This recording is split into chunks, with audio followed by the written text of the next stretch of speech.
le sujet justement de ce live, c'est l'éco-conduite.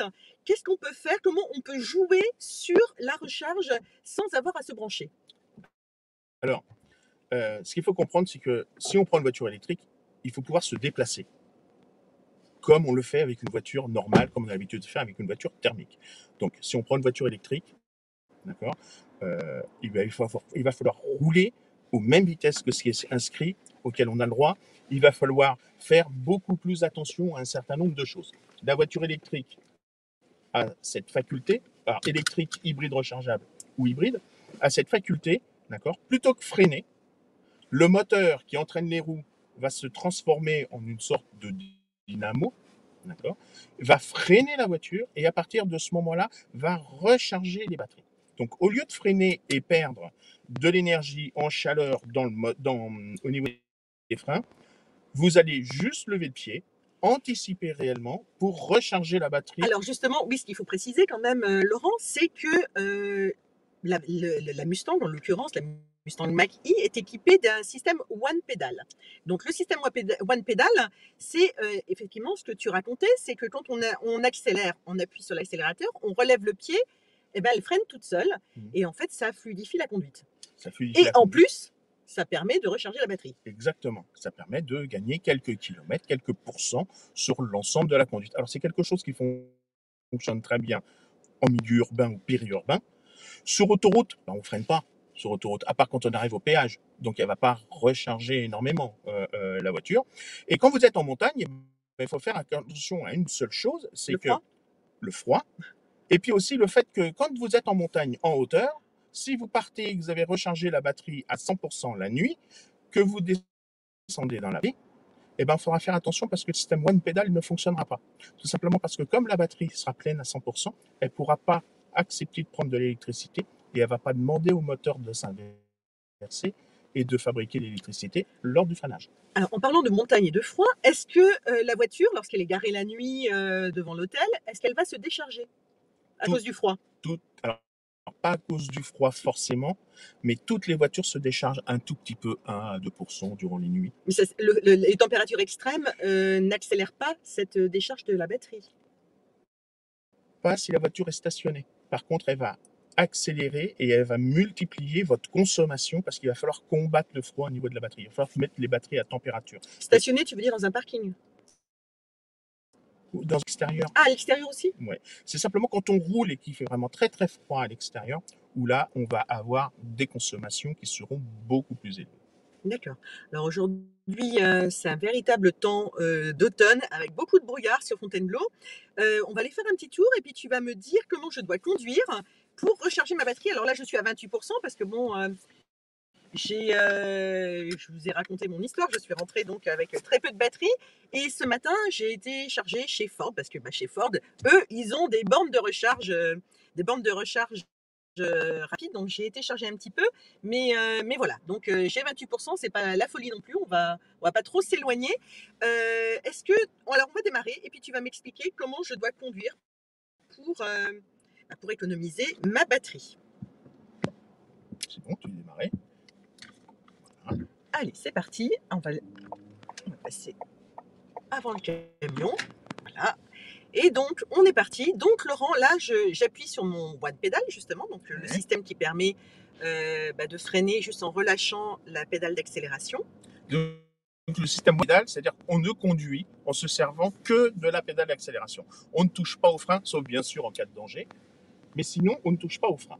D'accord ? Et donc il va falloir que l'on regarde un petit peu plus loin qu'à l'habitude pour anticiper tout ce qui se passe. La voiture est capable de freiner toute seule en rechargeant les batteries jusqu'à l'arrêt complet. Donc si tu anticipes bien tout ce qui se passe devant toi, d'accord, tu n'auras plus de soucis et tu n'auras pas à freiner et à te servir de la pédale de frein. Alors justement, j'arrive à céder le passage, donc je lâche la pédale et là, ça recharge. Et ça a rechargé juste un tout petit temps, le temps de la décélération, ce qu'on appelle le frein moteur. D'accord, c'est pas quand je suis arrêtée que ça recharge, c'est vraiment non, quand ça décélère. voilà exactement. Elle vient emmagasiner l'énergie qui lui sert à freiner la voiture, elle vient la réinjecter dans la batterie. Alors j'imagine que dans les bouchons sur le périph', ça recharge un maximum. Oui, disons qu'on n'a pas une énorme consommation parce que l'avantage de ces voitures électriques, C'est quand elle est à l'arrêt comme ça, là, nous sommes au feu, elle ne fonctionne pas. Le moteur ne tourne pas. Il ne consomme pas d'essence. Il ne consomme pas de diesel. Il ne consomme pas d'électricité non plus. Il est arrêté, ton moteur. Donc, il faut quand même préciser, parce que là, tu fais des formations à l'éco-conduite, il faut quand même préciser que l'éco-conduite, c'est pas seulement pour être sûr d'arriver à destination, mais pour ceux qui ont une fibre un peu écolo, c'est aussi pour économiser de l'énergie. La meilleure économie, c'est toute l'énergie qui n'a pas été dispensée, utilisée. D'accord? Donc, on va essayer de ne pas utiliser inutilement de l'énergie. On va essayer d'avoir une conduite efficiente. Alors, j'imagine que les accélérations, c'est pas non plus ce qu'il y a de mieux pour économiser sa batterie. Parce que là, il y a 3 modes sur la Mach-E. On est en whisper, donc là c'est le mode doux. Il y a le mode active qui est un peu plus dynamique, et il y a le mode untamed. Alors là, c'est le mode débridé, indompté. Là, vous décollez quand on appuie. J'essaierai de vous faire une démo tout à l'heure. Là, j'imagine que ça consomme un maximum de batterie. Alors oui, mais après, vous avez un véhicule qui est lourd. La Ford Mach-E a fait un petit peu plus de 2 tonnes, doit faire 2 tonnes 100 ou 2 tonnes 200.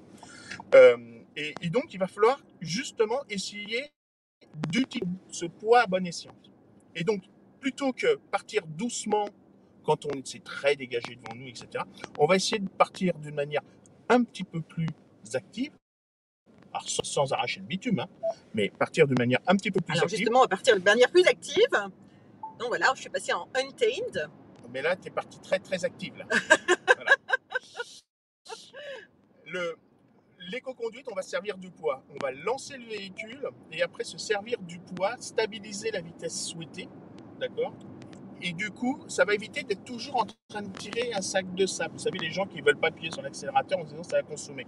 Le vrai problème, c'est qu'en faisant ça, on est toujours en train de tirer le poids de la voiture. Si on lance la voiture, on arrive à jouer sur l'inertie provoquée. D'accord? Donc accélérer au départ et puis après... Et après, on relâche tout doucement la pédale d'accélérateur pour arriver à la vitesse souhaitée. Alors, et en faisant ça, vous avez la meilleure conduite au niveau du démarrage. Alors, est-ce que le régulateur de vitesse permet d'économiser également la batterie? Énormément. C'est vrai? Énormément. Le régulateur de vitesse, c'est un vrai ange gardien vis-à-vis de la batterie. Il va vous permettre de réguler justement bien cette vitesse et d'être toujours en train d'appuyer sur l'accélérateur, de lever, d'accélérer. Il va réguler et vous allez avoir une vitesse stable. Et il n'y a rien de meilleur pour un véhicule, que ce soit électrique ou thermique, que d'avoir cette vitesse stable en fonction des dénivelés. Alors, si je suis sur autoroute, j'ai bien compris que si je décélère, je recharge la batterie. Si je suis sur autoroute, je ne suis pas amenée à décélérer.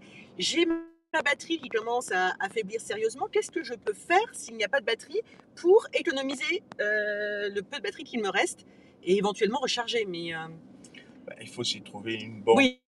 Alors, il n'y a pas de borne. Il n'y a pas de borne. On fait quoi? L'ennemi de la consommation électrique, c'est la vitesse. Il faut savoir que les voitures électriques, d'accord, plus on roule vite, comme une voiture à essence, plus la batterie va s'user. Donc, si on voit qu'on commence à être à court de batterie, on réduit sa vitesse. 10 km/h, ça fait gagner grosso modo 10% au kilomètre. 10 km/h, c'est 10% au kilomètre? Ouais. Ah oui, d'accord. Voilà, d'accord. Alors, quelles sont les autres astuces en fait pour arriver à destination, pour pas tomber en rade? Après, voiture électrique. Il faut suivre la topographie de la route. Et il faut vraiment anticiper tout ce qui se passe pour éviter d'avoir à arrêter le véhicule et à le relancer. Quand vous arrivez sur un rond-point, vous essayez de garder une vitesse active, pas descendre en dessous de 15-20 km/h pour éviter d'arrêter le véhicule et de le relancer toujours. D'accord? Et puis vous regardez bien loin, vous évitez de freiner et vous essayez de toujours garder une lancée, un filet. Alors, quand on est dans des zones vallonnées ou montagneuses, est-ce qu'on a intérêt à accélérer en descente pour pouvoir relâcher un peu la vitesse en montée? Ou alors ça ne joue pas du tout sur... Alors si, ça joue énormément. Il vaut mieux, en bas de la descente, réaccélérer un petit peu, d'accord, pour donner de l'élan. Et lors de la montée, pas forcément vouloir garder la vitesse absolument de 130 km/h. Laissez la voiture un petit peu descendre jusqu'à 125 km/h ou quelque chose comme ça, quand on a besoin d'économiser la batterie. Sinon, on laisse faire le régulateur de vitesse. D'accord. D'accord? Alors, vous faites ça, et deuxièmement, ce que je vous disais tout à l'heure, quand vous partez et que vous êtes à une station de ski, par exemple, si vous descendez dans la vallée, ça ne sert à rien de charger la voiture à 100%. Lors de la descente, vous allez refabriquer du courant et vous allez pouvoir charger votre voiture. Quand la batterie est pleine, vous n'avez plus de frein moteur sur ce type de véhicule. D'accord? Alors, si on suit toutes ces bonnes pratiques Mhm. d'éco-conduite, là maintenant, demain, je veux descendre dans le sud avec la Mach-E. Je vais devoir m'arrêter combien de fois et combien de temps surtout? Alors, grosso modo, suivant ton style de conduite et le style de voiture que l'on a, mais avec une voiture qui a 400 km d'autonomie, pour descendre, on va dire, à Aix-en-Provence, vous allez vous arrêter 2 fois 20 minutes. Deux fois une demi-heure. D'accord. Alors, est-ce que ça veut dire, là, on parlait tout à l'heure de mixité énergétique et, et je suis convaincue personnellement que à chaque usage, son énergie, et notamment pour les gros rouleurs ou oui, on va dire les gros rouleurs qui roulent traditionnellement au diesel. Est-ce que l'électrique, c'est une solution? Je pense pas. Alors moi, je dirais pas ça. Moi, j'étais au diesel, je suis passé à l'électrique, et pourtant, je fais 60 000 km par an. Je roule énormément sur autoroute. Étant donné que j'ai un centre de formation sur Paris et un centre de formation dans la région PACA, je suis toujours sur l'autoroute A6 et A7. Et en vérité, ça se fait très bien. Avec un autre avantage, c'est que, au point de vue du risque routier, pour tous ceux qui nous écoutent et puis qui ont des sociétés, au niveau du risque routier, vous vous arrêtez toutes les 2 heures ou 2 heures et demie. Et vous faites une pause de 20 ou 25 minutes. Vous reprenez la voiture, vous êtes frais. Vous n'avez plus ces coups de pompe qui arrivent. Donc en fait, vous êtes obligé de vous arrêter. Ce que conseille toujours la sécurité routière, c'est de Exactement. faire une pause. Là, pour le Exactement. coup, la pause, elle est forcée. Ouais. Et en plus, après, tu as le coût aussi qui rentre en jeu. Tout à l'heure, tu as parlé du coût des véhicules. Alors, c'est vrai que les véhicules, ils coûtent plus cher, mais simplement, après, il faut regarder l'utilisation qu'on a. Ce qui coûte cher dans les véhicules, c'est la batterie, c'est le stockage. Quelqu'un qui roule pas beaucoup et qui fait très peu, on va dire, de grandes distances, il est peut-être pas judicieux pour lui de prendre une voiture qui fait 500 km ou 600 km d'autonomie. Peut-être que 350 ou 400 km, c'est largement suffisant pour lui. Il va pas payer de la batterie qu'il ne va pas utiliser. D'accord? Et quand on utilise un véhicule électrique, quand vous le rechargez chez vous, grosso modo, c'est entre 3 et 3,50 € les 100 km. Et quand vous êtes sur autoroute, quand vous descendez dans le sud, vous en avez pour 35-40 € sur les bornes de recharge pour vous recharger en électricité pour descendre. Moins qu'un plein. Oui, enfin pour l'instant. Parce que le jour où il n'y a plus d'essence, il va bien falloir que l'État se paye d'une manière ou d'une autre et les prix risquent de monter aussi, hein. Je suis pas sûr. Franchement, je suis pas sûr. Bon, ça on verra, de toute façon, là on maîtrise pas, hein, ça de toute manière, hein. Mais il reste quand même un point que je voudrais voir avec toi.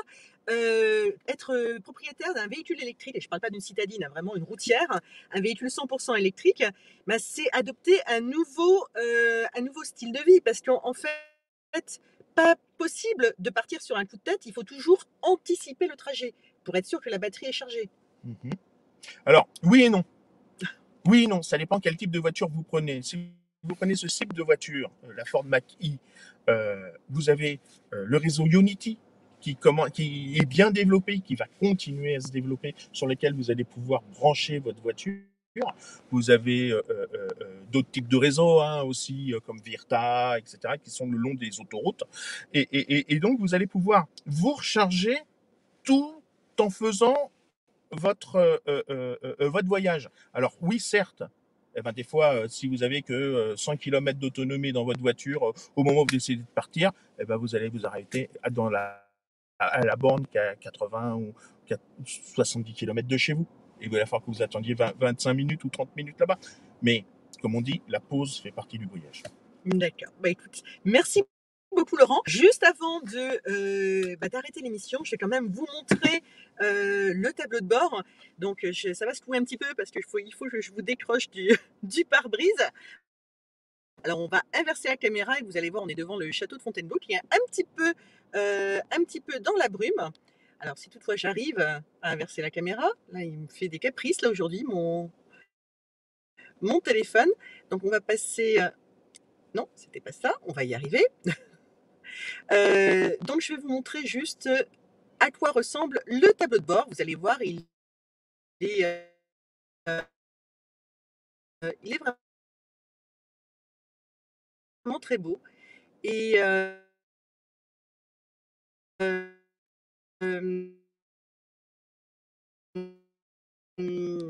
et je vais vous montrer quelques délais. Voilà. On est en live, hein, ça c'est la magie du live. Et voilà, et donc vous allez voir où nous sommes, devant le château de Fontainebleau, c'est pour ceux qui ne connaissent pas. J'arrive à sortir, voilà, tout il est de ce côté-là. Je vais décrocher le téléphone, voilà, et je vais vous montrer donc eh ben, le super volant. Alors il faut dire que ça c'est génial parce que le volant est chauffant. Je vais vous montrer quand même qu'on peut faire fonctionner le chauffage sur le volant. Les sièges sont chauffants, alors ça c'est vraiment appréciable vu le temps pourri qu'il fait. Et là vous avez un très bel écran aussi, qui est un peu comme l'écran de la Tesla, hein. Exactement, exactement. C'est un écran qui est vraiment multifonction sur lequel vous avez quasiment tous les réglages et toutes les commandes du véhicule et toutes ces nouvelles fonctions, le régulateur auto-adaptatif, la sécurité autour du véhicule. Et, et si je peux me permettre juste, dans notre métier de conseiller pour le changement des véhicules thermiques en véhicules propres,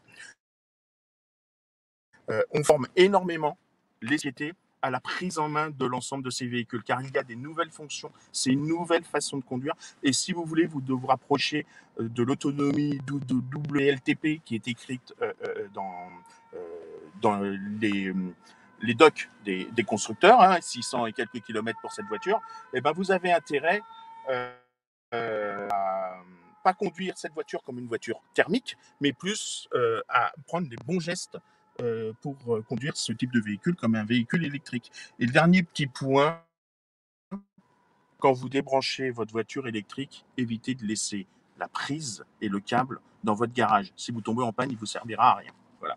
D'accord. Bah, écoute, merci beaucoup Laurent pour ces conseils. Merci à tous d'avoir suivi ce live.